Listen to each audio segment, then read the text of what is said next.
നമ്മളെ മച്ചാനാണ്. നിങ്ങൾക്ക് അറിയാം നമ്മളെ ഇന്ത്യൻ കോഫി ഹൗസിൽ ഔട്ട് സൈഡിലൊരു ഇതുണ്ട്, തട്ടുകടൻ്റെ ഒരു സ്പെഷ്യൽ. അവിടെ കുത്തുപൊറോട്ട ഉണ്ടാക്കാണ്. അത് പറയുന്നവന് ഫേമസ്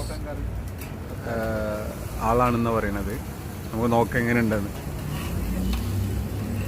ഹായ് മച്ചാൻ, ഹായ് പറയും.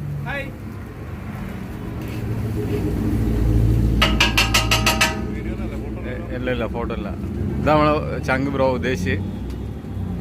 ഇനി എന്നെ കാണിക്കണ്ടേ? എന്നെ കാണിക്കണ്ട. നല്ല സൗണ്ടൊക്കെ വരുന്നുണ്ട്.